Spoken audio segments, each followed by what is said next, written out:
Welcome back, everybody, to another episode of Lost Legion. I'm your host, JR. And today we got co-host Daniel and Jose. How's it going, guys? Oh, yo. Hey, All right. Well, this week, guys, we got some news to share. First things first, Jose owes me $20. Yeah, Hey. whatever. It worked out the way I thought, dude. I was gonna win that bet, and then Daniel was gonna win his. So I Yeah, saw the future. you did call it. Honestly, this is a bet I'm okay losing because this means we get core Ewoks. They interesting. It looks like a leak, which I guess there's two championship kits. That one might be for the UK.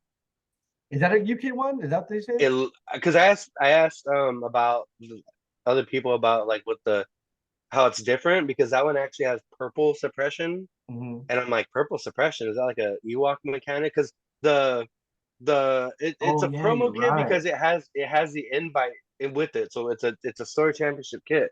Mhm. But this one seems to be focused around the Ewoks. So I don't know if it's like a specific like UK thing only, but I mean either way, if it's UK only, I'll pay on eBay to get those cards. Honestly, I'm gonna go on a hot take here and say those suppression are special suppression that do something different or do something more. Hmm. So, I mean, hopefully, I don't know, I'm probably wrong, but that'd be cool if it did something more than just the normal suppression. Uh, Yeah. so yeah, so it's a new promo championship kit, and they got alternate art for Wicket, C3PO, and the core looks like Ewoks skirmishers, I believe. You guys can check all this out on our Discord. The Discord's in the link. And then under the news tablet, we have all this linked information. But pretty much the profile is looks to be the battle force for Ewoks. You could take them in Rebels. They roll white defense dice, one health, purge one, move two. They're a trooper, 40 points. They can equip a heavy, a personnel, and a training slot. They have no range weapons. There's six of them in the unit. They have low profile and unhindered, and their only attack profile is the spears and melee, a one black die. What do you guys think? I think that they better have some heavy weapons that help them out because melee only with white saves is kind of rough. But Well, yeah, Go ahead. somebody was showing the models from Celebration, and the models that they show, they have a murder mallet, so they're probably gonna have a heavy kind of like the myrtleizer from like the Dark Troopers, some crazy. I mean, it's literally freaking Thor's hammer, but like ancient. But they also noted that the unit had two slingshot guys, so they're saying that's probably the trapper. But when we were talking at the event we just did, they made a prediction that we remember that everybody remembers hearing them say that Ewoks are gonna have the highest body count.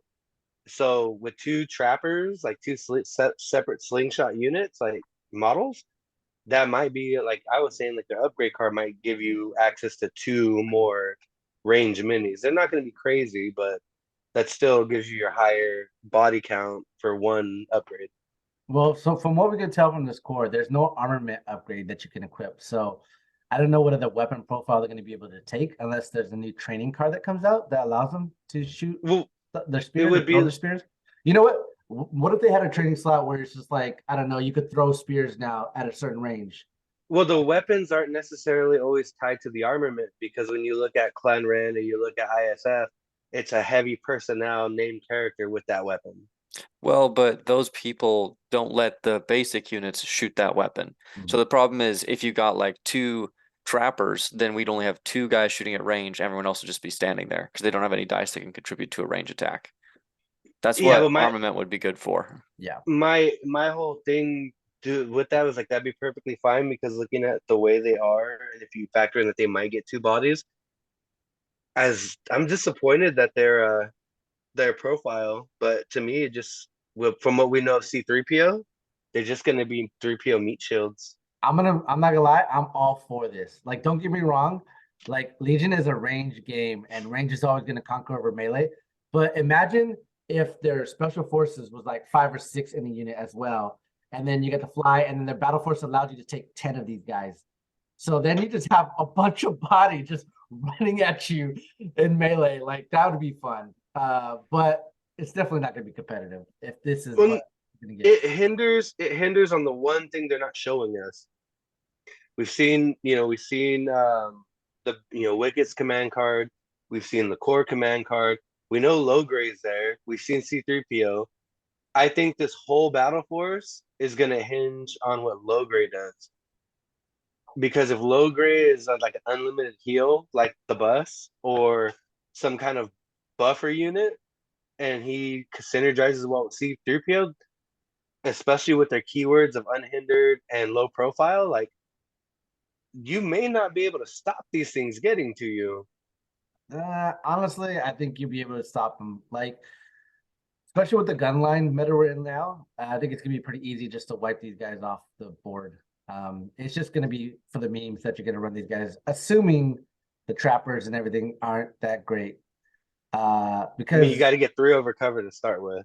yeah, well, that's easy. And I was rolling in our event the other day. I was rolling 5 supports like crazy, and I was probably getting 2 or 3 after regular heavy cover. So I mean, it's dice luck, but you like I said, it's cover 3, and then because of unhindered, they can just rush you. Yeah, but I mean, there's a lot of critical in the game to begin with. There's a lot of surge to crit.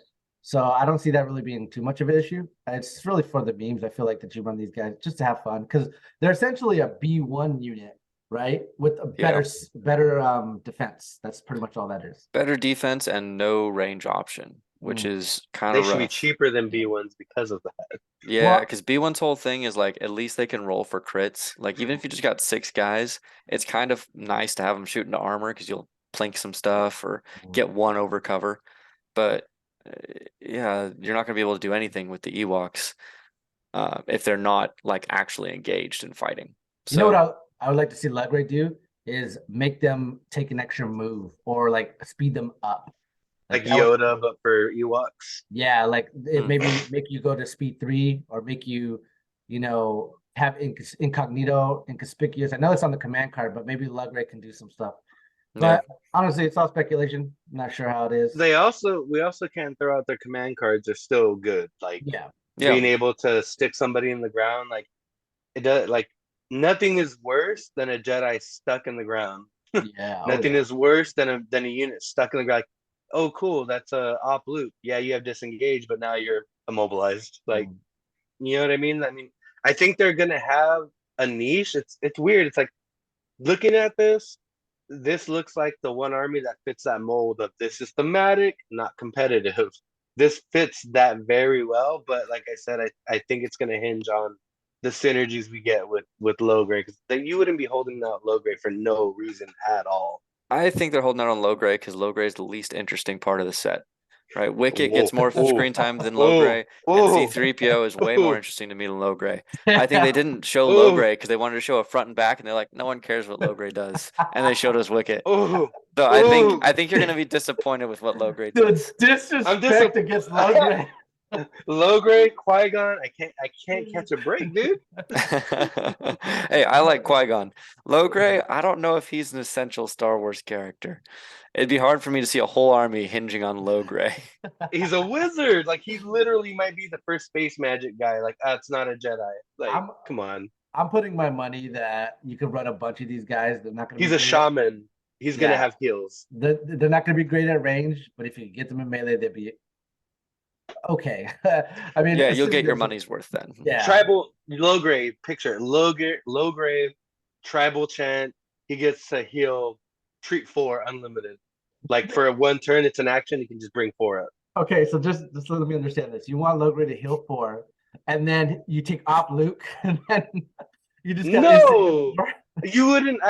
You would have to bar Logray. You would have to bar him. Like you can't take Gar Saxon, right? You can't take Gar Saxon with Empire. But you might be able to take Op Luke in the Endor Battle Force. You can take no, was it would there. No, that would be too crazy. Oh, you're gonna sit here and tell me He turns himself in that outfit. Yeah. Like this would be correct to have Op Luke here. Op Luke gets too much love as it is. Leave it be. Hey, he's the hero of the rebellion. Of course, he's gonna get all No, that you if power. anything, you'll get Han, you'll get Leia, like the I think you'll lower get Han, tier Leia, stuff. Yeah. You want to Commandos. keep this cheap, and you want to keep this at 11 acts. So Han and Leia would be perfect, and then you'll obviously have Chewie in the ATSC. So to me, Han and Leia are for sure gonna be in this. I can't see Luke because yeah, he's on Endor, but he's not running with the Ewoks. He's battling Vader. Yeah, I don't think they'll have him either. But if Blizzard Force is an indication of what's going to show up, then Op Luke will be in this list. Was Vader there? I don't know. I don't remember him He being turns like himself on. in. Yeah, he turns No, himself no, in. I'm talking about for Blizzard Force. He was on Hoth, but he wasn't. He shows up in the hangar. Okay, but he wasn't on the battlefield. So they're loopholing Vader into the battlefield. I was gonna say you guys gonna leave out my boy Rex? Come on, man. He was in there. He was there. You're gonna Oh have God, you're Rex on in that. the The Endor Battle trench Force, coat. one Republic unit. Rex, Yes. Rex. Jeez. The what do you call it? They are not errata, but like I don't know. Retcon. They retconned Thank Rex you. in. Yeah, retcon Rexin. That's so stupid. I like clones, and I'm not even buying that. I'm still gonna play these Ewoks. I think it's fun. It's important to have fun, not always be competitive, but yeah, we'll see what they Watch say. them be competitive, though. Watch them be competitive. A They lot of probably bodies. will be because new stuff. I mean, power creep is just a real thing. I Mhm. think it's hard to judge them because a lot of what I think is going to be strong about them, I think they'll have a couple strong pieces. I bet the ATST is going to be really good, and then there'll probably be some great uses for C3PO and some synergies. And I don't think their core is really going to be I like think 3PO's bounty bait, man. what matters. C3PO's so bounty bait. Did Chewbacca ever fire a shot from the ATSC? He was in the ATSC running Did he around shooting fire people. a? Yeah. He did. Did Okay. he Yeah. blow up? I think he blew up another ATST, didn't he? Or am I thinking I thought wrong? I thought he ran into it and it knocked it over. No. He grabbed the controls and started shooting. This is bad. It's been so long since I watched. Yeah. My theory is from this weapon profile and knowing that the Chewbacca ATSC is going to be incognito, it's not going to have a range profile. It's just going to be. I think It it'll does have a range. range. It has the blasters. They showed the blasters. It has the blasters. No, it didn't. I think it's going to basically basically have the same profile as an Imperial No, ATST. it had the twin cannons. Hold The on. bare An minimum. ATST weapon, same weapon profile with incognito. That's bonkers. If that's true. Well, you Yeah, only it get is. one free shot. It's not that much better. Yeah.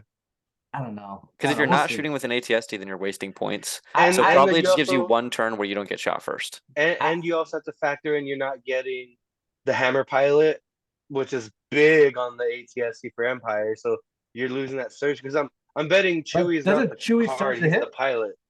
I think the whole Chewie thing. Did they show a Chewie an actual ATSC Yeah. Chewie card? No, they just it's weird. It 'Cause I'm shows thinking- Chewie in the ATSD. But it's just an ATSC. I'm thinking Chewie's the pilot that you can put in there. I would take a bet on this right now, but I'm not sure. Like I'm not that confident. I don't want to lose another 20. So all right, you guys, we'll move on. Ewok, super excited of that. We're gonna go into the bounty hunter event was this weekend, and you Ooh. guessed it, first place. Daniel. Matt City. Congratulations, Daniel. You took the win. It was a hell of a game.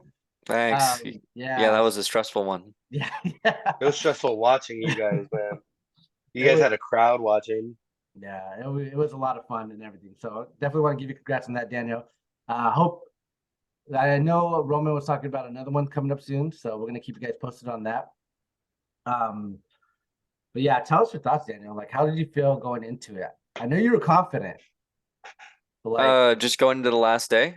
yeah, Because the just last day we did our semis and finals. yeah, last day. I felt pretty confident because you and Michael had lists that were really tailored to the special rule that we had for Gar, where because the whole tournament was collecting bounties, you got points towards moving on in the event. But once we got to the bracket, it stopped being that. It was just a game for, you just play a game, whoever wins goes on. And so me and my brother, our lists were more tailored to be like actual lists that also did bounties, whereas your list and Michael's list was more taking advantage of the special rules that we had for the event. And so going in, knowing that, I was like, well, JR spent 20 points making it so that he could play this cheese thing. So I'm basically getting a free 20 points on him. So hopefully that gives me enough of an edge. Also, I just don't think Obi-Wan's that strong. So I was feeling good because both of the other lists had Obi-Wan in him. He's not when you have trash. I Am Jedi. God damn, man. Hey, I was impressed with how Obi-Wan performed in both those games. I might have to retcon what I think about Obi-Wan because yeah, he did better than I was thinking. But still, that double rainbow just doesn't deal that much damage. He has cool other things he can do, but he's just not much of a beat stick. So that's the thing is, like, I take away from Obi-Wan is you're not the beat stick. You're not supposed to be the beat stick. You're really supposed to be the guardian. And like playing this tournament with him, I realized I need a protector on him more than I need a defensive stance. But yeah, it's definitely a guardian for your, because when I was in all my games that I played with Gar, I hit so hard. So it's so crucial to keep them alive to do the damage that they do. But like, yeah, the beat stick definitely. And when I did play, him and Ahsoka have the weakest lightsabers, right? Of all the Force users. I think so. Because it's the rainbow. Statistically on the roll. Yeah. Yeah, I guess you're right. Yeah. Because you just have to trip all the keywords for them to actually be great, and they're not that great. Well, it's in my opinion, yeah, because like when I went against a lot of Obi-Wans when I was playing Grievous, my strategy against Obi-Wan is every time just ignore him. He don't do enough. I'm just gonna ignore him. He doesn't deal much damage. It's just the force push you have to think about, which is, just a classic. Is this Jedi gonna mess up my objective stuff? And it's the same thing with Obi-Wan, except he only has one way to mess up your objective instead of usually Jedi can kill you or use force push on you. Yeah. I just really like his guardian thing. I think that's such a cool mechanic. It's cool because it's very unique. I feel like he does need like maybe a little bit of a points drop, or like if he just had protector, one more slot for protector. Yes, we already discussed this. He needs to have protector in his keywords. No, I feel like he does not bring as much to the table as other Jedi, as other people that you could take in his exact position, right? Literally Anakin. And you could take Anakin or you could take Obi-Wan. Obi-Wan, I think, is just the wrong choice because Anakin can do a little bit less version of the Guardian stuff and then eventually become just a massive beat stick. You know what we need? You can combine Anakin with Broil. Yeah, what we need is a unit in Gar that hits like Dark Troopers that go twice. Then Obi-Wan would be back in the meta because then you could Guardian for those boys. Republic Commandos. That's what they're gonna do, right? Yeah. They're gonna go 3 times. It's only gonna be a 4-man squad though. You can only have 4 guys, so it only throws like 8 dice maximum, but it goes twice. Yeah. It's gonna, Don't start that bad gimmick. No, it's already bad with Dark Troopers. It is bad. It's bad. It's bad. Hey, but if it's in the game, everybody needs to get one. So yes, I agree. CIS definitely needs it. Order full order control and go twice. Give it to me. All right. I also wanted to announce. I know I mentioned the Battle Force tournament. Hopefully, it'll be soon. You guys didn't make it. Roman did mention something about it. He said he'll send out some messages relatively soon. Who knows? He also said that he's going to be throwing a tournament in July for the Vietnam veterans. Thank you, veterans. Why am I saying Vietnam? Because I have Vietnam on here. It's veterans hall. It's supposed to be sometime in July. I know Roman will give us more information when the time comes. That one's supposed to be a world qualifier. So anybody that wants to get first place and get that world qualifier, that's the tournament you want to go to. Come to the home of the Legion lads. Yeah. I think that one's July 8th, right? Like that's the weekend I think that's during the veterans event. Yeah, he talked about it. He said it's gonna be 1 day, 4 rounds. God, that's gonna be brutal. That is gonna be brutal. So I'm looking forward to it because just staying hydrated. If Elvio taught me anything, stay hydrated, snack, and just try to fucking stop your mind from being melted as every round goes. Yeah. Especially some arguments get pretty heated, so it's just like, just don't take it personal. Just hand him a line laser, JR. I'm trying to help you out, man. Come on. Yeah, I couldn't read the room. Elvio was in my favor. He's like, well, it looks like this, so I'm going your way. But if I had a line laser, Jared hands the man a line laser. Dude, play your own game. And then LJ like changes his call. Oh yeah, no, he has covered. I was just trying to be helpful. That's all. I was just like, oh, my boy needs a line laser. I got him. Yeah, so keep an eye out for that guy. More tournaments to come. I'm super stoked for these tournaments happening. So games played. Daniel, I didn't know if you want to go into our game. You want to talk about it? Sure. You guys we should. could You talk guys should. about. It was a hell of a game. You guys definitely need to talk about it. So yeah, we'll take a go for it, Daniel.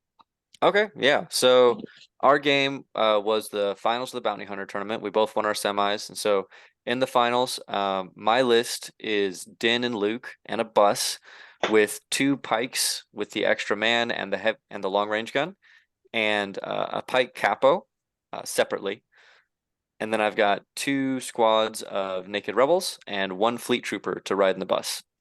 And so that puts me at 9 acts. And you want to say your list, JR?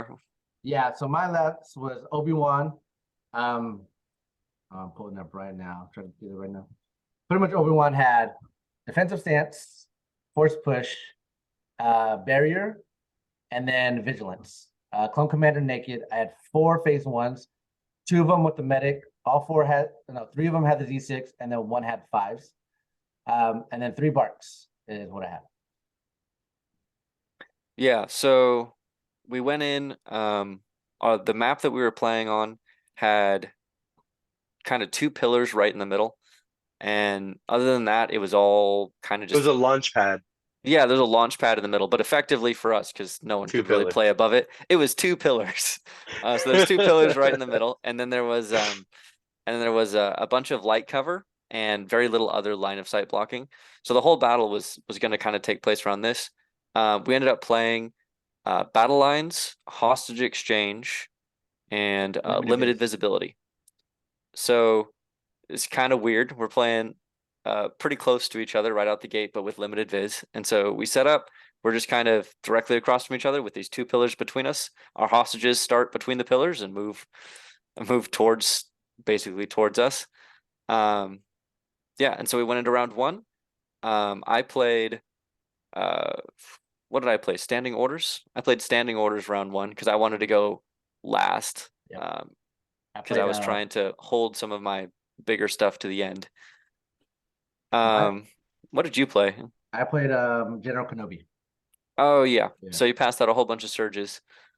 And then had some good order controls just in case I came in for fire supports. All of round 1 was basically us just kind of moving up and standbying, kind of what you do in limited viz. So we would move up and standby, move up and standby. The only interesting things that really happened is at the end, your speeders got a chance to go, and I had some stuff already up and standby, and you had to make the choice of whether or not to come in and take shots at things, because they could get into range and shoot, but then they would take standbys back, whether that be me moving away or me shooting. You want to talk about your thought process on what you decided there? So I was gonna, go with the barks and get some early shots on Mando. I figured if I could put early wounds, that would help me beneficial. But you had 2 aims and a standby, and I believe you had a dodge. So you're gonna at least pierce 1 through. That's early damage for you. Then I'll be closer to your army where all my guys are still far away. And just like you said, those 2 pillars were huge. It's still hard to see your full army. So my thought process was that the safer play was to just kind of do donuts and just stay behind my army and then move out when I needed them to move out. So I decided to play the safer play, which I think was the right call, and not take any early shots because, it would just wouldn't be worth it for me. Yeah, I think that was definitely the right call. I was very intentionally hanging on to my bus because I was hoping that you were going to come forward with one of your barks, take a shot at Mando. Mando would get some damage on, and I was just gonna, instead of having the bus go up the middle to help my hostage, I was gonna have it just swerve and have the fleets jump out and blow away at one of the bikes. Because I saw the bikes and I was like, those are the things that Obi-Wan can't help. Those are the things I can kill, and then I can be ahead in acts. I can be ahead in kill points. That's what I wanted to do. So you keeping him back, I think, was a good choice. You never know. Maybe the dice would have been nice, but I think that was the right choice. Yeah. So then we rolled into round 2. Limited Viz jumps out to range 3, and neither of us really have anything that shoots past range 3, so it doesn't really matter anymore. Your whole army is kind of next to Obi-Wan, and I'm kind of spread out. I've got my bus ends up going forward to try to give Luke some cover, so I've got my bus it didn't go as far forward as it could because it didn't want to trigger standbys, so it went up a little bit, and it's like just in front of Luke, but not in front of Mando.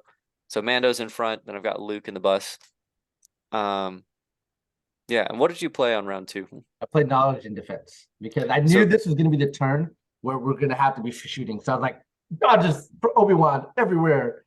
Yeah. Yep, this was the first battle turn, and yeah, I was very disappointed. I figured that's what you're gonna play, but I was really hoping you would try to just dive on me. Oh yeah. But when you played that, I was like, yeah, he's gonna just stay there. Yep. So Obi-Wan played his knowledge and defense, had 1,000 dodges, and I played Mando's 1-pip because I'm way inside of range of diving on people. But the sketchy part is with knowledge and defense, I could get deflected on by Obi-Wan even when I just try to melee somebody. So that was a kind of weird interaction that Mando was having to think about. I got to go first. I went first with some pikes. They scooted forward to try to take a shot at one of your bikes because the bikes were now free game because we could shoot at range 3. And I was afraid of them because I don't like fire supports onto bikes because the bikes give them the surge to attack, which is a huge deal for clone troopers. So I wanted to try to take this bike out. I move forward. I get like a mediocre shot. I think I put like 2 wounds on it, nothing substantial. And then you went and swung that bike out and one shot in my hostage unit. And that's when I realized that I was way underestimating, even with like my focus on the bikes, I was still underestimating how dangerous they were. Because really the only cover on the map in like our fighting area really was those 2 pillars. That meant that as soon as they flew around the pillars, they could get open shots, and the fire support into open shots is devastating. Because my hostage unit was no joke. I think they had 3 dodges on them because it was a pike unit. I was like, they're fine. Yep. They got 1 shot. I don't think I've ever seen a pike unit with 3 dodges get 1 shot. So that was rough. And so that changed the dynamic for me. And when that happened, I realized I needed to make a big play. And so I decided I can't worry about it. I'm just going to dive with Mando. Because I could pull your hostage with the cohesion. I could pull it away from Obi-Wan's range and attack them and try to cause some problems. And so that's what I did is I dove on top of your hostage. I think I killed like 3 of the unit. I think it was just 2 guys left after I attacked. Yeah, you killed 3. Yeah. So then Mando's on top of the hostage. Did you go with Obi-Wan at this point? Yeah, I think I did. So like in hindsight, I realized I should have went with my hostage units first. This is where I realized, oh man, I think I messed up. It's because then you gave them immobilized, so now they can't move. And so I was just like, okay, what do I do? Okay, I want to kill Mando. And I was hoping when Luke pokes out his head. But this is where I think I underestimated force push. So I go with Obi-Wan because I want to shoot Mando. My goal is to kill Mando this turn, and that's one less thing I have to worry about. I force push him out, and I take a standby. And the standby I took to bait you to shoot me with something else, so that way, you didn't shoot at my other guys. I knew you were going to shoot it off. I just didn't want you to waste an act on anything else. So that was my mind behind that when I went with Obi-Wan. Force push you out, take 2 more dodges, standby. Yep. Unfortunately for me, because I wouldn't have really cared. Like that standby, I wasn't really worried about. Standby and Obi-Wan, it's kind of whatever. But when I pulled from my bag, which I have to do for the rest of my activations because I played Mando's 1-pip and he's already gone. So everything else is in my bag. So I pull from my bag. I'm hoping to get Luke because I want to try to get this hostage unit. I pull from my bag and I get my capo and I'm like, what is this guy going to do? I'm like, well, he's technically in range of Obi-Wan. I guess I might as well strip that standby just to try to keep him further back. So I do strip the standby. I think he actually put a wound on Obi-Wan.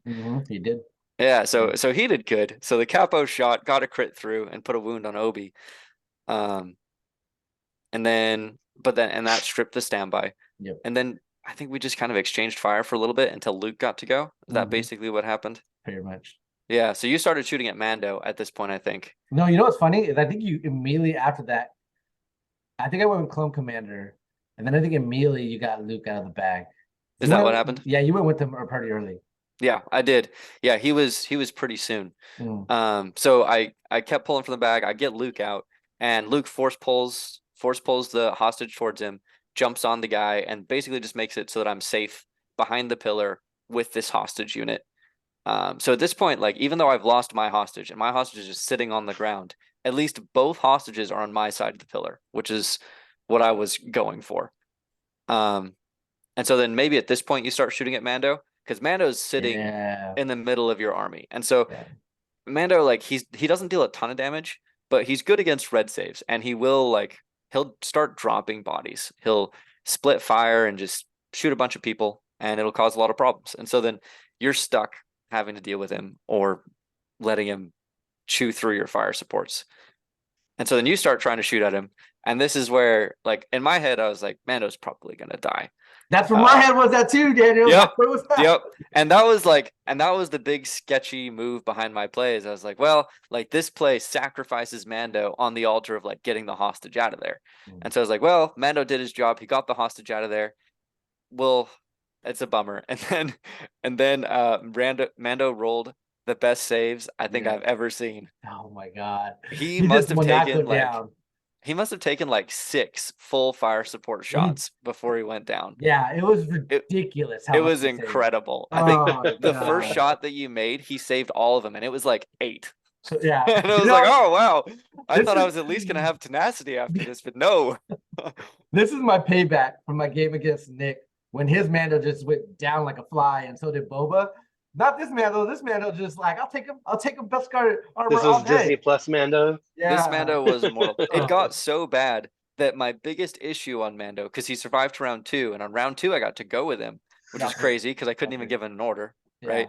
And so round 2, I get to go with him, and my big issue with Mando now is that he has so much suppression, he only gets 1 action, which he has 3 courage, and every one of these shots is a fire supported shot. So these are all like 8-shot successes that he's like saving against to get to where he's got 4 suppression and can't take his 2 actions. But so that is basically what happens for the rest of your round 2 is you're shooting at Mando trying to kill him. And I at this point I think is when I use the bus, and I just take the bus and I put it right between the 2 pillars and pivot so that it's just all blocked off. Ever. So there's 2 pillars and the bus making basically a wall between our armies. Mando and the clones are on one side, and the rest of my army is on the other with the 2 hostages. Just it went from wall with a little open in the middle, a good amount of size, and then a bus just makes it a full wall. It's like just a full wall. Yeah, and it's a heal bus, so it's healing Mando. And it's healing Mando, so it's their healing Mando. It's not like he's taking all these shots, no problem. Yep. So we went into round 3, and round 3, I thought about playing one of Mando's cards because I had Mando's 2-pip. The problem is if I play Mando's 2-pip, then I don't have order control on Luke, which I need. I can't risk anything with that hostage. That hostage is way more important than helping Mando out.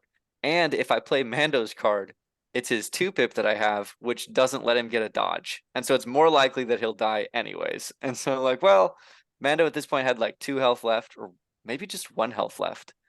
And I was like, it doesn't really matter. I'm not gonna play his card. I'm gonna play. I think I did standing orders again and just put it on Luke because I was like, I just want Luke to just walk away with this hostage. So I did that, and then we go on. We're playing, and you keep shooting at Mando, and I'm pulling from my bag. And I think like my 2nd or 3rd pull, I pull Mando and he's still alive. Like, wow, did not think we would get here. And this is the round where he only gets 1 action instead of 2 because he's so suppressed from these fire supports. And so I go with him, and I just take him. And I realize like, oh, well, there's nothing he can really do because he doesn't have Relentless this turn. He's not engaged with anybody. And all of your clone troopers are within range 1 of Obi-Wan Kenobi, even like all of their cohesion. So there's nobody I can jump on to like be outside of a force push range. Because what I want to do is I want to make it where you have to move towards Mando and force push, so you can't start chasing Luke yet. Because in my mind, Obi-Wan's the only one who can really catch Luke, because I'm really not that afraid of 3 barks chasing down Luke. And so I was trying to plan that out. There was nothing I could really do, so I just ended up jumping on one of the clone units.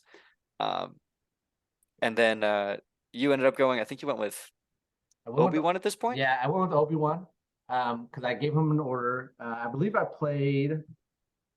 I don't remember what I played, but anyways, I went with Obi-Wan and I force pushed Mando out in the open, and then I attacked the bus because I figured, okay, the bus is in my way. If I get enough damage onto it, maybe I'll just focus fire after I kill Mando, and then I went to go chase Obi-Wan. So force push, moved into the bus, attacked it, and then went over to the side of the pillar where Luke's not that far from me. And this is where I messed up because I had a standby on the bus. And so I could have just, when you moved into base contact with the bus, I could have said, I trigger my standby and just shifted back like a 0.5 millimeter so that I don't get hit by the lightsaber. Because you're probably not going to spend a second action hitting the bus. You're just going to move on past because Right. you can't let Luke get away. Mm. Did not think about it until after I had taken 3 wounds on the bus. And so I took 3 wounds on the bus. Yep. Then I think I just went with some other stuff. I'm just taking pot shots at whatever Obi-Wan had left. But I really don't have as much firepower as you have at this point. Between like my pikes got 1 shot, I've basically sacrificed Mando, and then my fleets had jumped out and done some damage, but not very much. They had jumped out, done a little bit of damage, and then got wiped out by a fire support shot. Yeah, I think all that did this turn was 1, kill your fleets, and then 2, take out Mando. Like I think that's all because Mando just kept saving those fire support shots. Yeah. Yeah. Yep.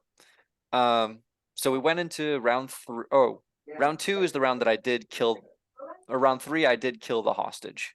Was it round 3? Yeah. You forced because I withdrew with the hostage, and then you force pushed it further towards your deployment, and then you went. No, I think you just pushed it back. Yeah, basically to where it was. Attack and claimed. Yeah. And then attack and claimed. Yeah. Yep. So Luke now has the hostage, which I didn't really want to do, but it would have been too much work to try to keep like babysitting them. With Obi-Wan coming, it would be too likely that he could force push me off, and then you could move with the hostage, which would be very counterproductive. So I gave up some of the safety in order to just pick up the hostage this turn. Yeah. So we went into round 4 now, and this is the round where I was very proud of my play. Yeah. Obi-Wan is rolling around the corner, and I had just played, fortunately for me, I had just played Obi-Wan in the semifinals, and so I'd gotten a taste of what his hello there. What his hello there can do, and I was like, oh, his hello there's actually like, it's really effective, and we're at range 1. So he'll be able to trigger a standby off of any of my guys. He could just sit and wait, trigger a standby, get basically free moves and actions. I'm like, well, Luke's not going to attack this turn, so I'm going to play I Am a Jedi. And so I play I Am a Jedi, just hoping that he's going to play his hello there, and it just panned out for me. Wow. This is where I think you need to be. Everybody should join the dark side, because the light side, you don't get force choked. And I honestly, I'm not scared of when Luke plays I Am a Jedi, because Sith user can still force choke something, and that's huge. And yeah, this is the moment I was just like, oh, all right, I could just force push and move. Okay. Yep. So all your tokens turned into dodges, and then I had jumped on Obi-Wan with a rebel unit, because basically my thought process at this point is I need to make Obi-Wan use his force push on things that are not Luke, because Luke needs to get to my side of the board. So basically this whole round, I just back up Luke. I think you finish off Mando this round, and then Obi-Wan just runs after me. Yeah, he pretty much what he did is he force pushed the rebel troopers off me, because you had double move rebels in base base. Yeah. And so I was just like, and now I can't attack. I was like, okay, waste my force push, so now I can't force push Luke. And then I believe I double moved for where Luke is. So yeah. Yep. So then we went into round 5, and I think end of round 4, I decided I'd been debating picking up the hostage, because at first I was afraid that Obi-Wan was going to swing around to try to pick up my hostage, and so I didn't want to make it easier for him by having him giving him someone to get force push. So I had delayed re-picking up my hostage, but when it became clear that he was chasing Luke, I think round 4 I picked up my hostage with the other Pike squad, and then hid behind the bus, because that's my whole strategy this game, is hide behind the bus. So my thought process around that is not picking up the hostage was that I didn't think I had enough time, since we're turn 4. And at speed 1, I didn't think it was gonna be enough time to get in my deployment zone, where you were clearly gonna make it to your deployment zone. So I was just like, okay, I have to kill Luke and potentially just pick up the other one. But yeah, that was my thought process on that move. No, I think you're right. Yep.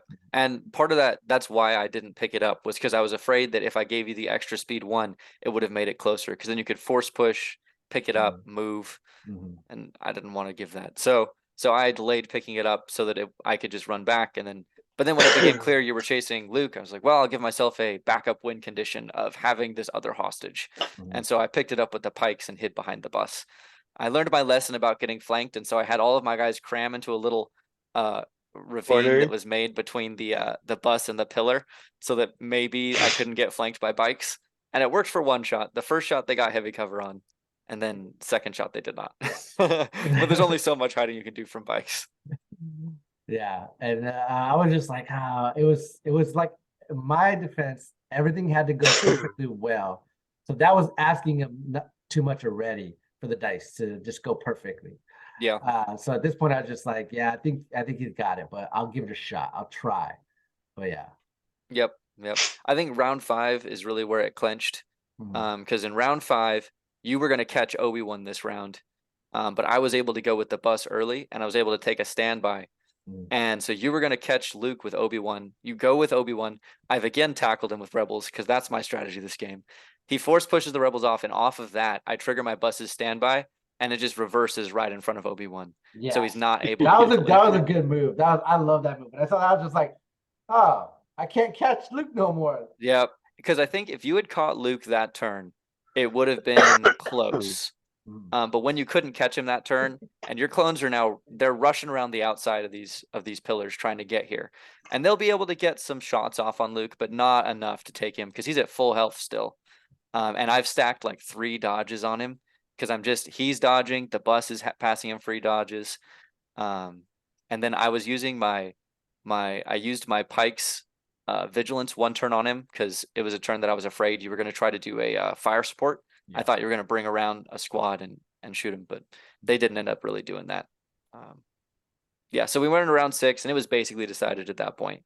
It, like you said, it would have had to be Perfect. really, really good dice because you still had to kill my pikes. You had to kill. Also, you had to kill my pike capo because they were both touching the Mhm. hostage, and I then had you to kill your also had to kill bus Luke and the bus. Like, 'cause the bus was and the theoretically bus because the blocking bus was Luke. in the way because Yeah. it was preventing the fire supporting. Like I had the firepower, but not enough turns to do it. Shots. Yeah, Yeah, no, yeah. absolutely. If we play around 7, yeah, because I literally had Luke standing on touching the edge of my mat where he can't go any further because he just wanted to get as far as possible away from everybody.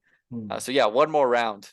Yeah, all of my stuff. I probably would have gotten tabled in one more round, but you played it a lot. ended on round 6, You and did I a was lot able of good to moves. secure the hostage. Yeah, yeah, you did a lot of smart moves that I was impressed with. I was just like, man, this is not an easy game to go against. But yeah, it was a lot of fun. I had a lot of fun It day. was a dope Yeah, game. it was a good game. Yeah. Yeah. I just want to say, screw everybody that says Opie's not great. I got second place with them, so that means something. Get I think out Obi's of good. I think here. he's just not great. And I think Jedi you kind of expect great from. Yeah, I guess you're right. Like, I feel like people should take Force Choke on Anakin more often. Because like that would Maybe. be I felt like I was missing something when I was playing Obi-Wan.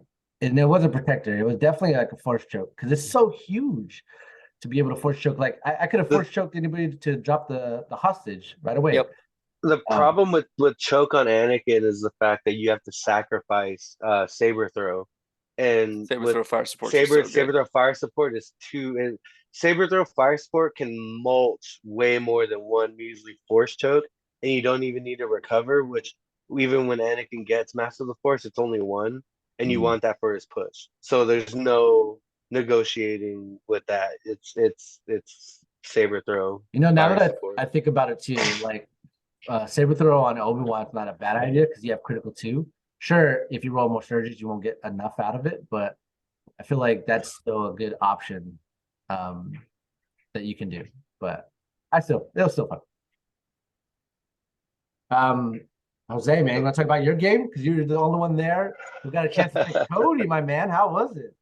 Cody is off 1 game serving size amazing. Playing Cody made me think, so the whole thing with Rex, side tangenting to Rex for a little bit, is like, what do you do with Rex? He's too cheap, he does too much, they handicap his card and everything.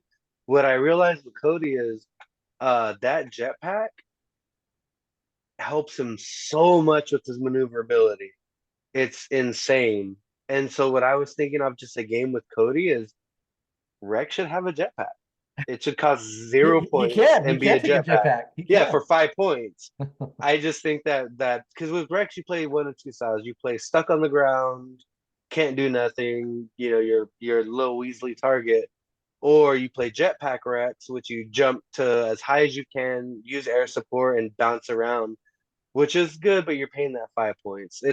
It's weird seeing the difference between Cody and Rex. They do almost the same thing, but kind of different when it comes to their command card layout. But anyways, so I ended up playing Rob. Rob, I've been hearing great stories about. He's running single Dark Trooper list.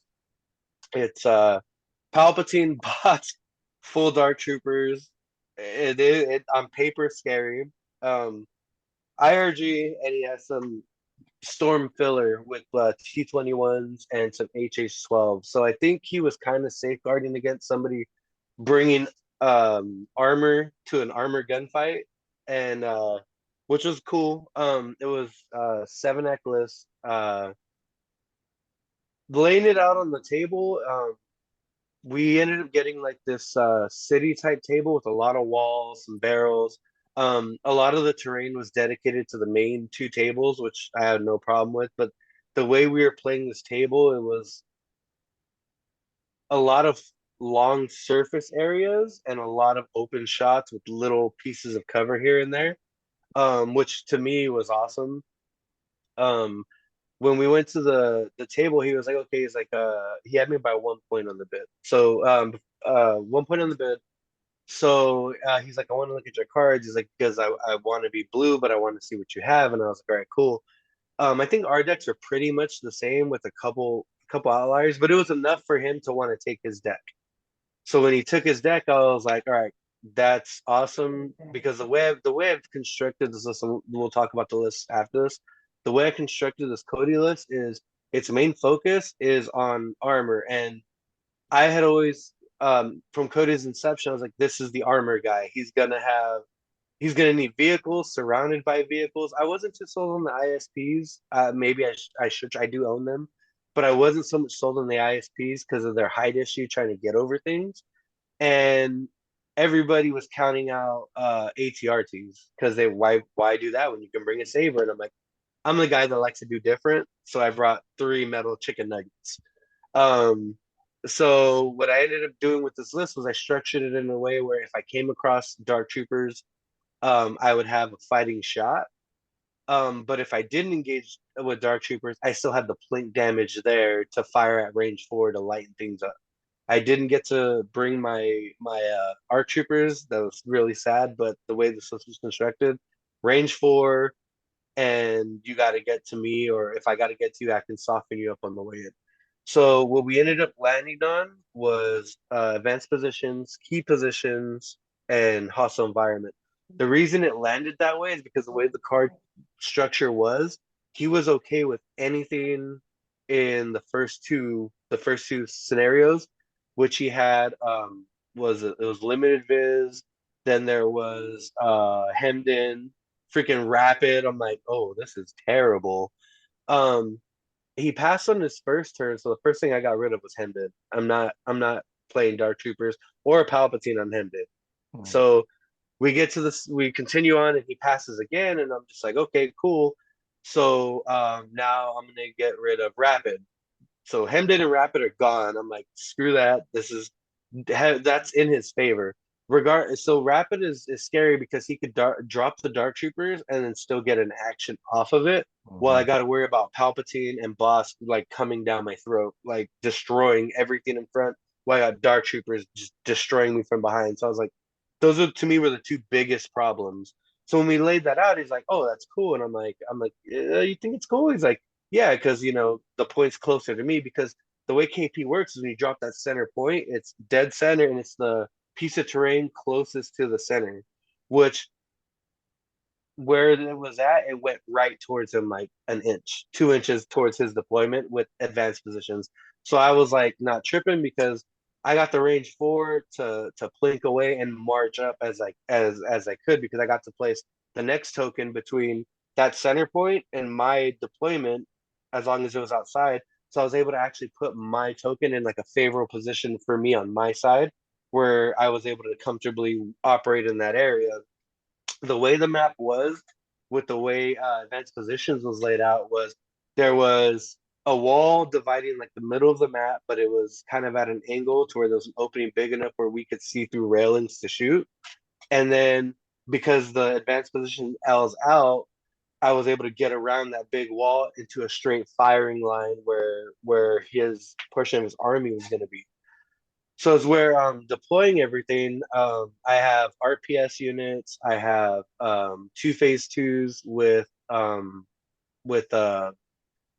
mortars. The shortest range unit I got is fives on the phase one, and I have Boyle on a phase one just to give some blanket coverage for Cody. So we're trying to fan out, and I knew that where he was going to go, where he could set up his army, he could comfortably place his army between both points and not have to move to get either. So I knew the pressure was going to be on me. So when we ended up deploying, the way the deployment finished was Boyle phase one, an RPS unit, a mortar unit, Cody fives, and then in front of them, completely blocking fives from line of sight, was one robot chicken. And then I had Cody with enough coverage from the robot chicken to have heavy cover in case Cody was going to get challenged by anything. And then this is where the first mistake, it's turn zero. I know JR preaches it. I should have pre-measured. So my whole gimmick in that first setup was I had the two other ATRTs, and one of the ATRTs is my loaded. All of them have the cannon, but my loaded ATRT has targeting array because he's going to be the direct target for Cody. I missed him by that much. So already my opening plan was kind of thwarted a little bit, but I was committed to trying to hold the middle, and the unit on the left side of the wall were going to be the unit to kind of sweep out and start making the dark troopers like eat dirt. So on that side, I had two ATRTs, I had a mortar unit, and I had a mortar unit exposed, and then I had a RPS unit hidden behind the walker for LOS.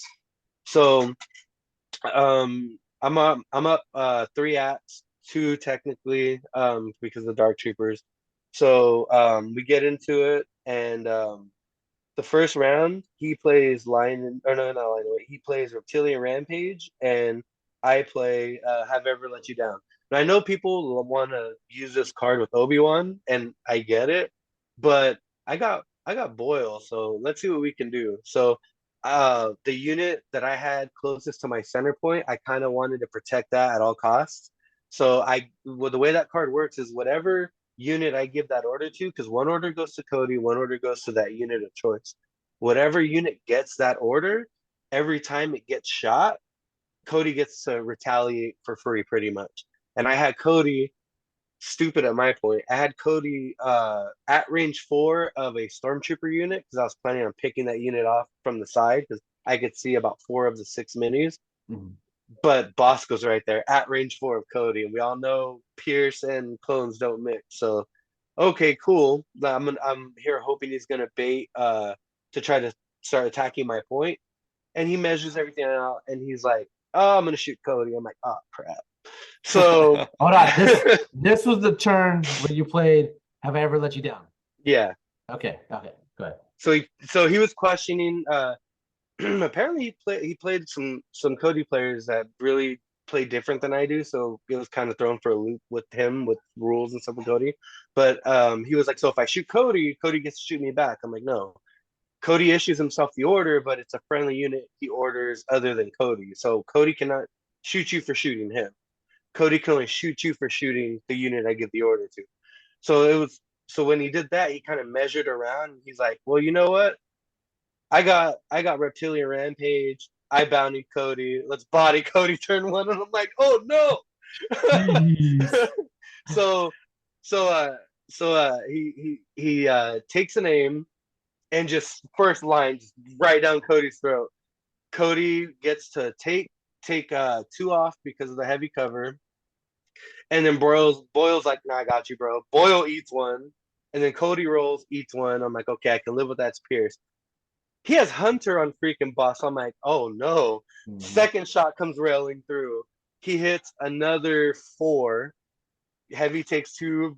Boyle takes another one, and Cody eats the crit. So I'm just like, this is not, or this is already bad. And then it's oppressive. So Cody has 4. Cody's only cursed 2. I'm like, okay, cool. So I'm How gonna many go how many Cody ones now. did he take? He took 2. 2. Okay, okay. Boyle took 2 because Boyle has Guardian 1. Okay, so So Boyle took 2 and and Cody took 2. 2. Okay, I got you. Opening round, and I was Ooh, because he won the roll off. It was 2 pip for 2 pip. He won the roll off. I was hoping to yeah. win the roll off, shoot Cody, and then run away or get behind the RT, or fire support the storms and whatever. So I was like, okay, cool. I roll and I only get 1 off. Cody's suppressed. I'm like, all right, cool. I'm gonna take the unit that has the order, and we're gonna fire support with Cody into the storms that I originally had like tunnel vision. We You blow 4 of them off the board.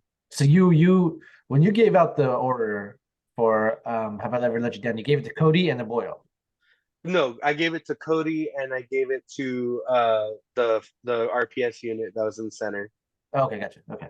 Yeah, so the plan was to just fire support the storms from the get-go, and I got tunnel vision, and I complete and uh, the models were all gray, so they all look alike. So I completely missed the fact that Bosco's right there. So I was like I have 1 shot. Bosco already went. Um, nothing can really bad happen to me because the only thing that can see me, shoot me, is the storms that are right there. So I wasn't taking that. So when you get an get an order with Cody, get target, and it's supposed to be used for lethal. I was rolling kind of bad, with Cody, so I didn't ever really. I maybe used it once for lethal. Um, so I fire supported the RPS into it with Cody's aim, and I blew 4 stormtroopers just right off the board.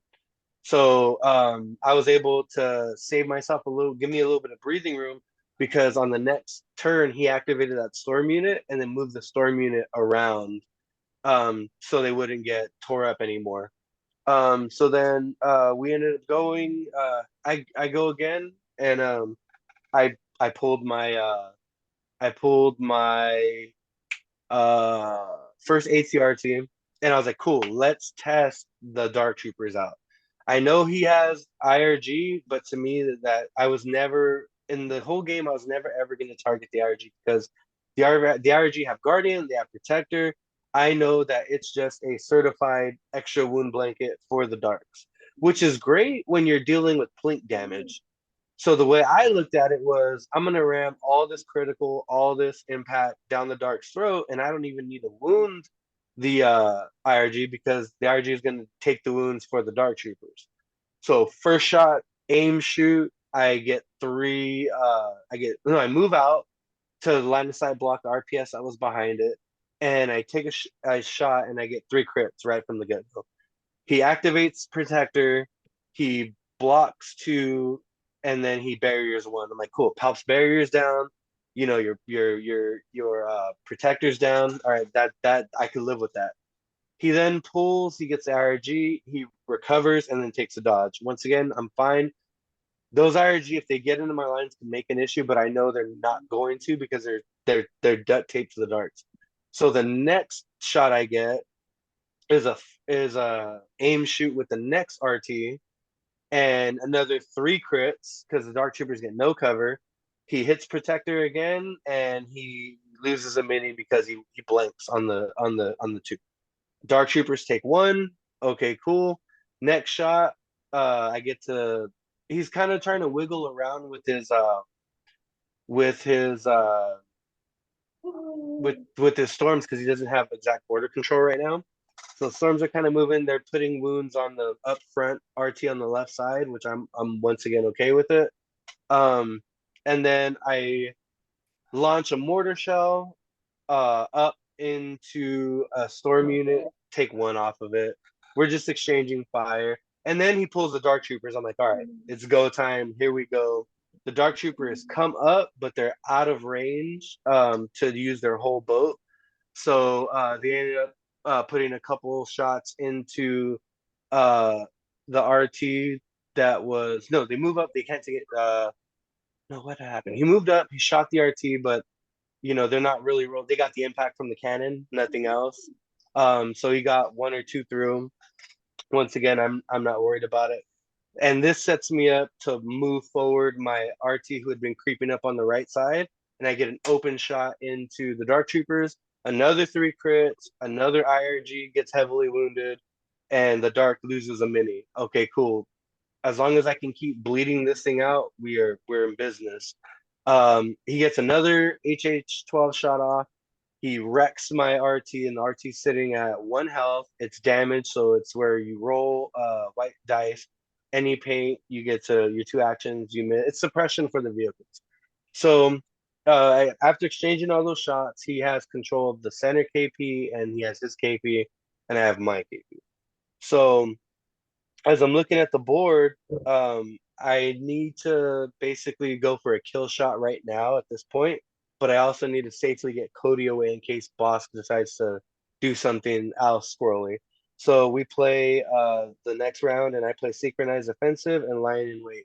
And when I did that, our buddy Mike was kind of like trying to like understand like what I was doing, because you normally don't want to burn a 1 pip that early, but the play I had set up prior had actually worked out that way because Rob has played a good amount of Legion, but he hasn't played a lot of Legion, so he doesn't know when to leave a model on the field, when to take a shot, or what's going to happen. Like, what's the repercussion of what's going to happen if I remove this model?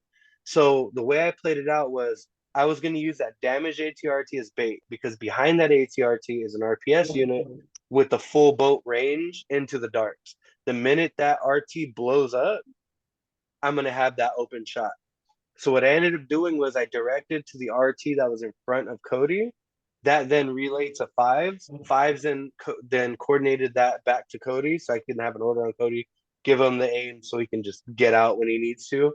And then I gave my next order to the further RT, which then gave an order to the RPS. And basically, all I did was I took a blind fire shot with Cody. Got 1 wound through. He protected it with the IRG.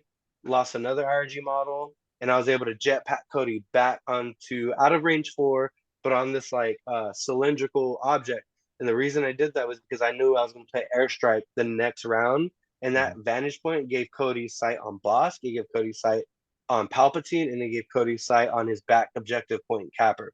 So he did what I thought he was going to do. He unloaded. He moved the Dark Troopers, unloaded on the 1 ATRT, and blew it up. And I was like, cool.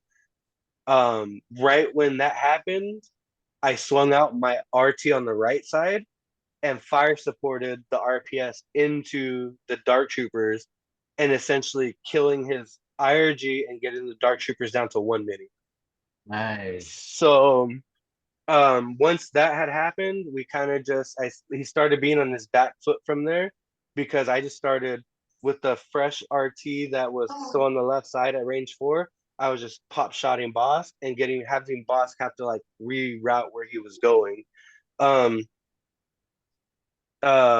So what had happened? And at that point, he had melted fives down to 1 model, but I was okay with that because it's the stupid rules.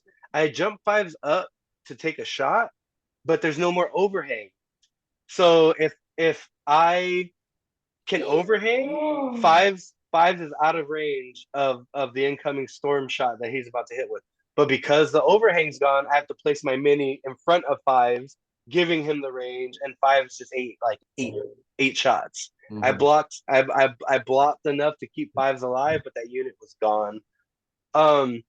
So we kind of once again we're exchanging, and then I'm inching slowly closer to his to that center point. So we get into round 3, and this is what throws me for a loop. The next 2 rounds were strategically the best thing he could have done, and I guess had it been on a bigger act list, he could have tilted the game out of my reach, and there's nothing I could do about it. He plays, and now you will die when I'm playing air support, because my plan was to get air support off before he got and now you will die. Yeah. I thought he was gonna want to do an entire legion and order everything so he could like kind of back up and get set to score all those points. So that's why I was thinking I would get away with air support. Nope. Pop picks up his skirt and comes running down the left side. There's a full health RT. There's a full RPS, a partially damaged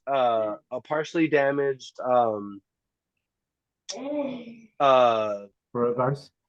no, a partially damaged mortar trooper. And Palp just picks up his skirt and he starts running. And I'm just like, this is terrible. So he's like, I think the game is going to hinge on this and we're going to see what happens. So Palp does what Palp does. But I think the keyword with Palp is when you do and now you will die, you got to kill 3 squads.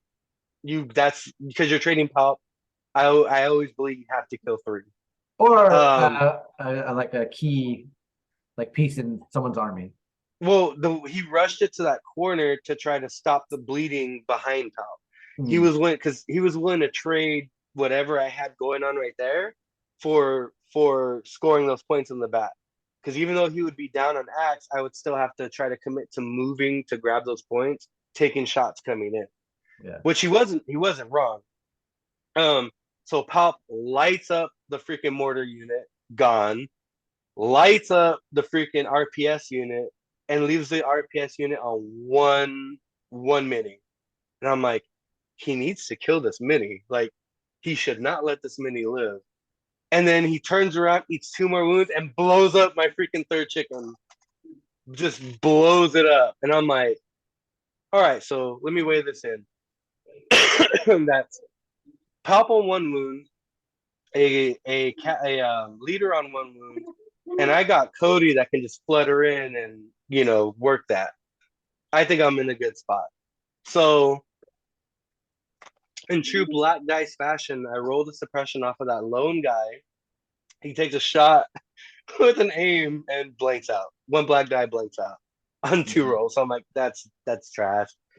So I'm like, okay, cool. Let me go for my big play right here. So once I took that shot, what I messed up on was it made Cody eat another shot from boss. And Cody is now at 4 wounds. And I'm just like, holy crap. In retaliation to that, I just started fire supporting boss. So I blew up Bosk off the board because nobody touches Cody and gets away with it. But after that had happened, I was like, I gotta try to get this air support off and I gotta see what's gonna happen. So I double moved Cody, and I didn't have the only valid target I had was the single dark trooper, and I had a 3 model HHR unit. I was like, all right, well, I guess those are my targets, and then I'll win the bid war. I'll win the pip war, and then kill Palp, and then run away. Mm-hmm. So I have 2 aims because I had the aim from the target that I get from giving him an order from airstrike, and then I had offensive push. And I'm like, okay, cool. Cody gets crits. I just need a crit. I got an aim for lethal. Let's do this. I get 2 no surge, no crit. This is terrible. Aim 1, no surge, no crit. Terrible. Aim 2, no surge, no crit. Terrible. The lone dark trooper gets to live, and that's it. Damn. I then shoot the 1 unit of storms in the back and 1 hit, and they're in heavy cover. You didn't get a hit at all with. I didn't get a crit at all. But you just need a hit because you have impact 1. Huh? Are you talking about Cody's DC 15? Or are you talking about airstrike? He's using the airstrike. I was using the airstrike. Okay. I was confused. The DC 15 was a non-factor because I had to move twice. Okay, I had set my play up a turn in advance by jumping Cody back and then leaving close enough where I can get the 2 and still have shots. Okay, I got you. But the plan originally was to shoot Boss, shoot Palp, and shoot the back cap unit. But then Palp messed it up by picking up his skirt and running at me. So burst speed Palp is terrifying. Oh, yeah. Very terrifying.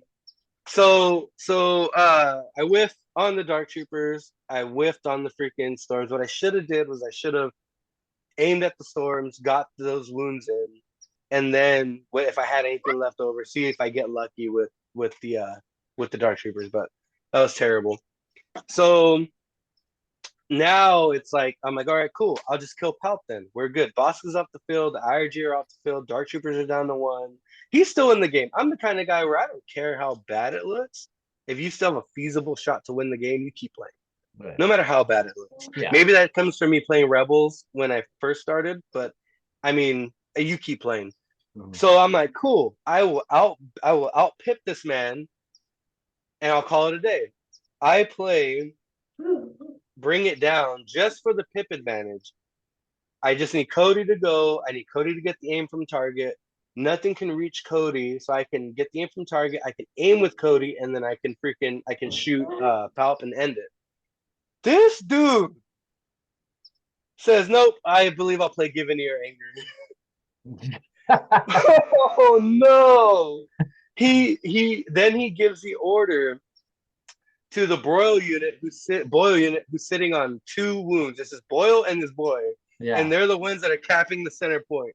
And I'm just like, oh my God, what do I do? Like if I move them off, I'm off scoring, but I have to go. I have to go with them. Like, what am I gonna do? So I was like, you know what? I got 2 units still there. I can still cap this. I'm still kind of good. So what I ended up doing was I moved Boyle his full move towards Cody, and then I cohere the next mini towards closer to Cody, and I take a dodge. So I can share it to Cody and try to alleviate the So you dodge. move and you take a dodge. Yeah. Right. And I eat the suppression. I'm eating the suppression. I'm comfortable knowing that he can't get nothing to win that point. I just need 1 unit there, and I keep pushing. And worst case scenario, I can roll the suppression off and get back over there. And I still have that lone guy that's right there that can still swing around. So I had options. So I took the dodge because I was like, I can't shoot. Palp's going first. I need to make sure Cody can live at all costs. So Palp does his jazz hands, and he gets. I have heavy cover because of where we're at, and he gets 3. Heavy cover takes 2, and I grab the dodge from my boy Boyle, and I freaking live to tell the story. My God. So then it's only right because Cody tried to kill Obi-Wan for Palpatine. It's like, come on, man, you gotta let me live, dude. And then Cody felt some kind of way and then blew the skirt off that dude. So Palp goes down, and I'm like, cool, Cody's good now. I gotta get Cody out next turn because I don't want to risk nothing. I knew he pretty much wasn't, but I needed to make sure that I had to mitigate where we were going with it. So at that point, he's a 7-act list. He's down Palp, he's down Bosk, he's down the IRG, and he's down a Storm. And I'm sitting comfortably at 7 because my 3 chickens are dead. So then our next play is he goes with coordinated fire, and I go to Attack of the Clones so I could take that suppression off my boy Boyle so he could get moving. So I give out the orders. I give Cody an order.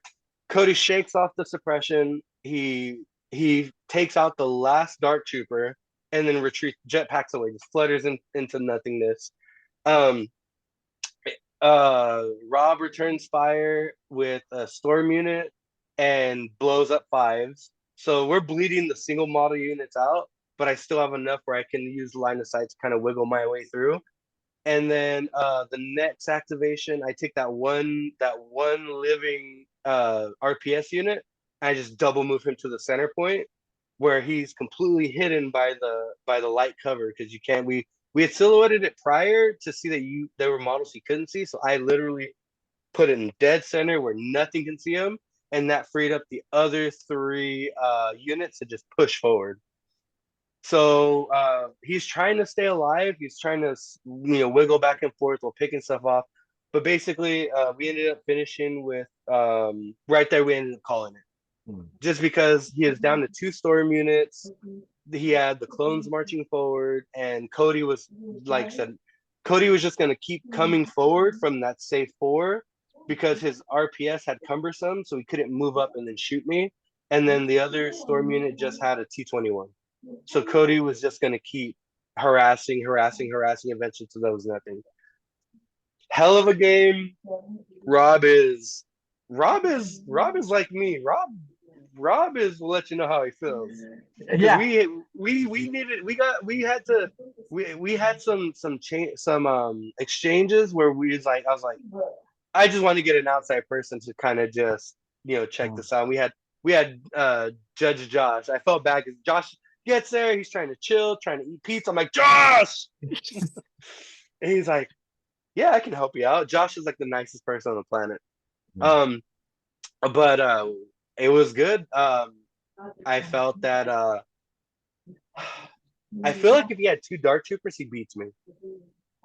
I feel like if he has 2 Dark Troopers, an extra Dark Trooper is 200 extra points. That's like saying if he had also had Operative Luke, he would beat you. No, but in the reality of he's because I was never at a threat. I never felt that Palp was a threat because he wasn't pulling the strings on Bosk, which I think was a big mistake already.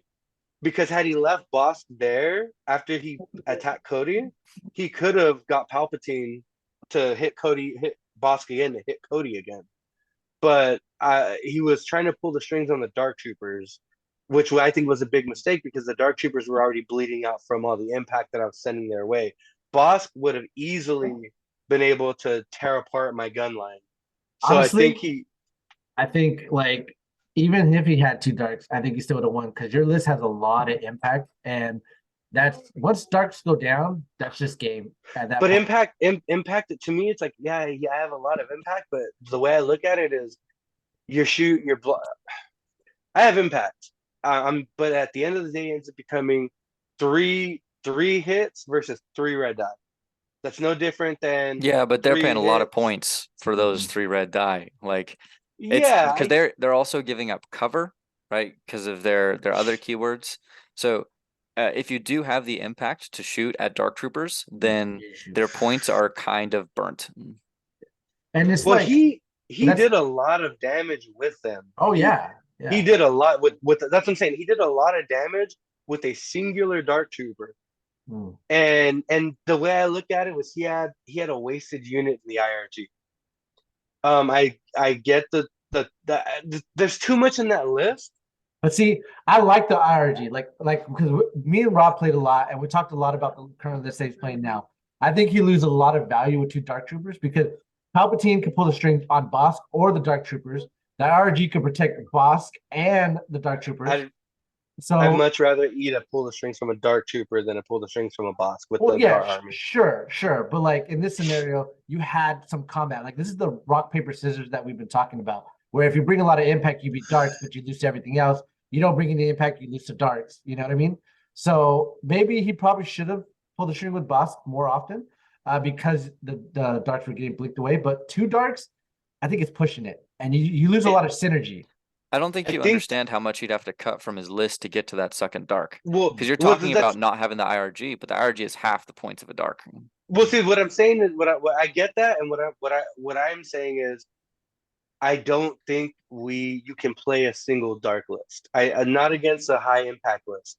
I think I don't think you can play any number of darks against a high impact list. Well, that's what I'm saying. I don't know because like.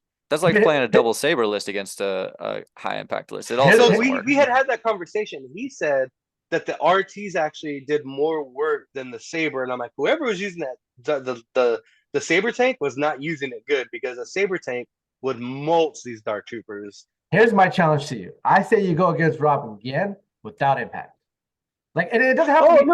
It doesn't have to be Rob. It could be anybody that's playing Dark Troopers. No. That's I'm not saying that it was easy. Wasn't easy because of impact. If I didn't have impact, yes, that's just taking a non-impact thing versus any armor skew. It just becomes that normal armor skew. Like there's nothing to be there. What I'm saying is, in my experience with this, and I even said it when we were talking about it last time, like.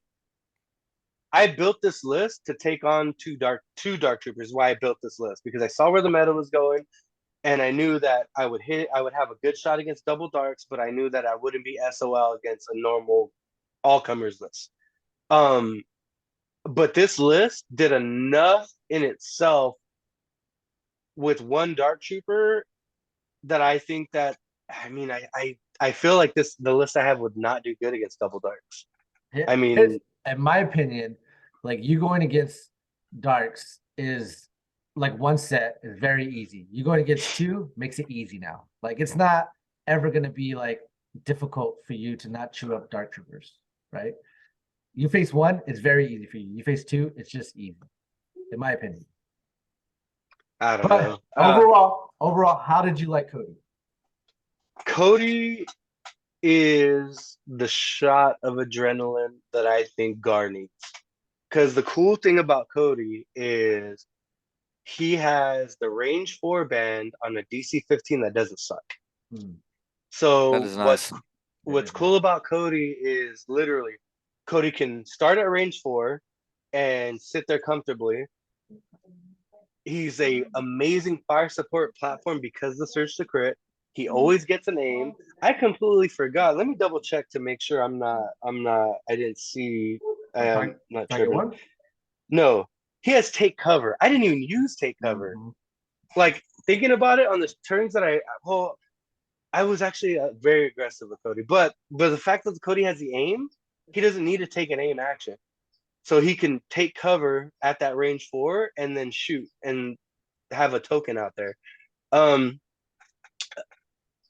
The observe the having the multiple observes only came into use once because I don't like the idea of putting Cody in 3.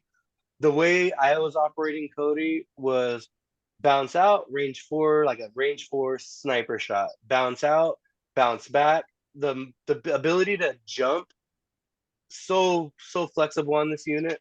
Dive, dodge, get out of cover. Like I was able to easily move in and out of line of sight blocking, just over the wall, over here, over there.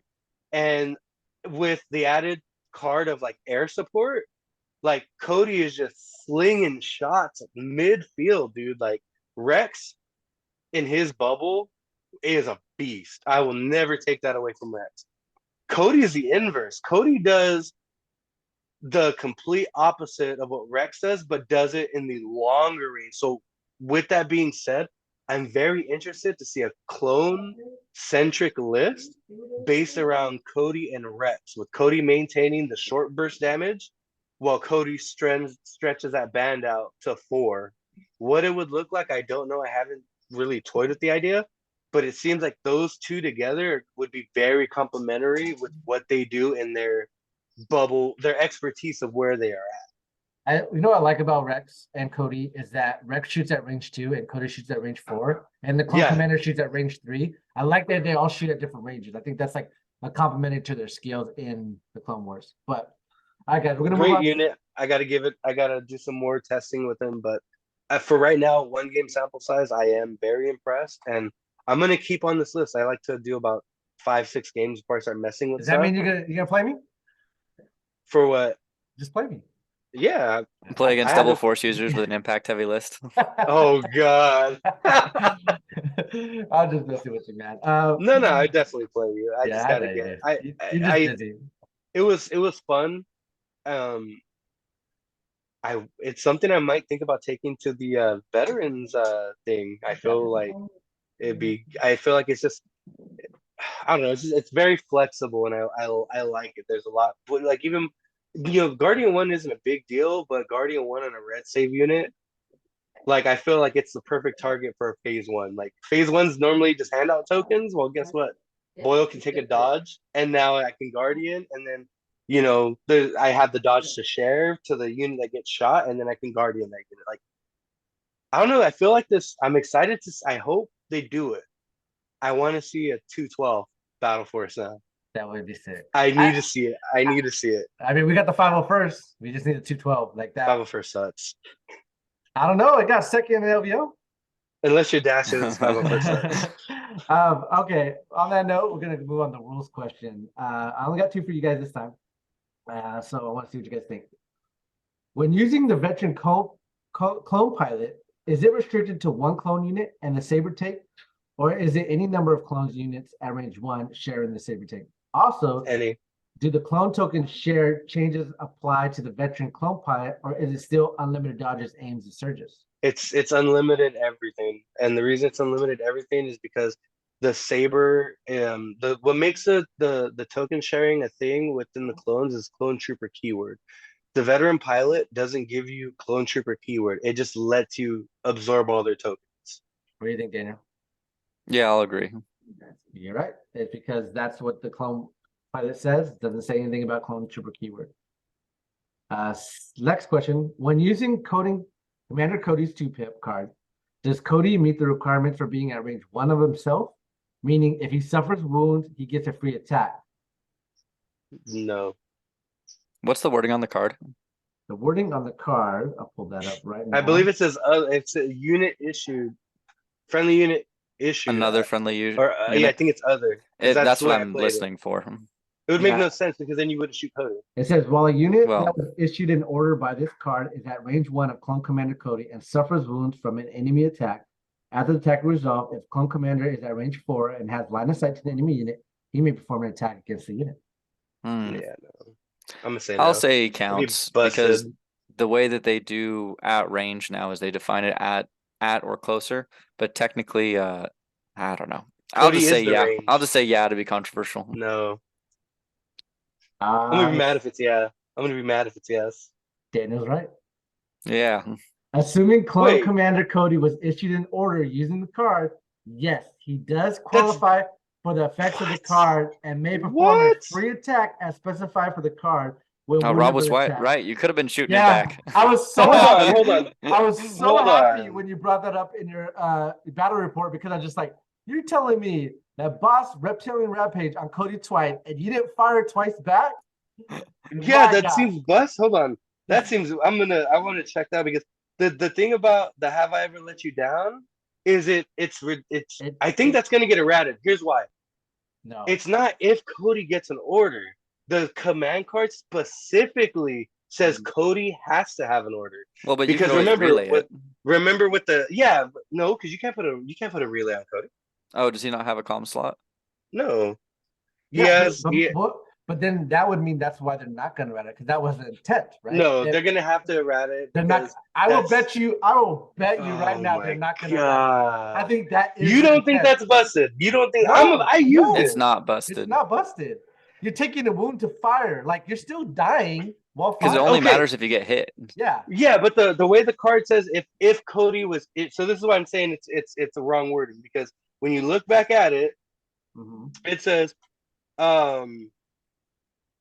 while a unit is issued an order by this card at range 1 of Clone Commander Cody suffers wounds from an enemy attack, the attack resolved if Clone Commander Cody is at range 4, blah blah blah. It's the keyword. The thing I'm picking up on is if while the unit that was issued an order by this card. But thing is, when we think about like command cards, and we've had this talk within Discord, within whatever. If your card says Bosk and 2 units, and the units are available, you have to order Bosk and 2 units. Yes. My thing is that's so weird because you can't just say if a unit was issued an order by this card simply because if Cody's dead, you're not using this card. And because this card is worded Cody and 1 unit, Cody will automatically have an order. That's why it doesn't make Yeah, sense. so this card always works for Cody. I Yeah. don't It should. because Sabine has the same thing where Sabine gives an order to herself and then other operative and special forces units, and then it says for every special forces or operative, including herself. Doesn't say that, but that's how the card works. Yeah. Oh She gets my a token. God, that's a why dead boss. That's a dead I boss. strongly agree that's their full intent was like, yeah, make Clone Commander shoot. Why not? Because it would seem kind of nerf if you can only issue it to 1 person, and then my thing was just like, great, I just won't shoot How it is that? ever. How is that nerf? Hostage exchange. You're trying to get my hostage. Boom, there's my order. Cody's right there. Rush, shoot the hostage. Okay, but Because you're gonna engage anything that engages the hostage is gonna get shot by You're Cody. giving a scenario that favors that, which is smart. That's how you should play. Any scenario. What if you gotta take? What if there's a scenario? What if there's a scenario where I really want to shoot the unit that you gave the order to, and now you gave him the order? It's like, okay, I could just not shoot that unit. But and I will suffer the but effect. see, that's where when playing this card, it takes kind of magic out of it for me. The reason I like this card so much is because when you use it, it has to be something critical. If you need to take my hostage, if you need to tap my vat, if you need to Get the if you bounty? need to grab if you need to grab my hold on, if you need to grab a box, a center box, crucial center box, you cannot let this guy get away. And you play this card, and it's a deterrent. It's supposed to be a deterrent. Yeah, I need that hostage, but Cody's gonna shoot anything that tries to touch that hostage. Yeah, I need that box. Cody's gonna shoot anything that needs that box. It's meant as a deterrent. Like now that that's there, like it's not tactical It's anymore. also a deterrent for himself. It's still pretty tactical because Yeah. Cody's not like maybe No. he'll be the top priority, but honestly, he probably wouldn't be my top priority when I'm shooting at you. And in your scenario, he was top priority because he was a bounty. So yeah, like, but that nullifies his bounty because if he shoots that, I just fire support and boss is dead. I just want to know how you're gonna hate on something that gives you some loving for Cody, and you're just like, nah, man, nah. Because here's the thing, I don't like Jared's favorite word, and he got called out already. I don't like cheese. I do not like cheese. Though. This It's isn't cheese. It's not It's cheese. cheese. It's not It's cheese. cheese. It's so bad. This is clearly the intent of the card. So, yeah. No, I agree. I agree. If it said if the wording was 2 clone troopers, okay, then if Cody got the order, then Cody meets the requirement. But it's saying if a unit, meaning any unit, but that's the thing. Cody will always have this order. Every and Sabine time. will always get her own order, and she always gets a token for it. Getting one token is different than getting to shoot at as much as you want. Just accept It's not as much as you want. It's as much as I want you to shoot. Okay. All right. We got to wrap this up. This makes bounty a whole lot worse. I'm taking him the next bounty event. Bounty Cody. Bounty Cody. I dare you to bounty. I'll get him. I'll get him. You. I'll send Ventress in, and she'll chop him to bits. See you shoot back at that. It just fathoms in the mind that you're just annoyed about so this. dumb. I hate it. I hope it gets changed. All right. Well, to our audience that are watching, I'm gonna abuse it now, but I hope you should. It's stupid though. He calls following the rules abusing it. I'm gonna abuse it. You watch me use it. I'm gonna laugh so hard if it gets a red. We know now that if you're playing the game with the rules intent, it's cheese to Jose. Oh my god, it's such a dumb. Well, to our audience that are watching, let us know in the Discord. Let us know in the comments if you agree that this is a valid thing for Cody, or if you comment on the video. We need to know. or Jose, because me and Daniel believe that this is the 10th, and I agree with it. This is how it should go. So yeah, but anyways, guys, thank you guys for joining. Thank you guys for watching. See you next time. Later.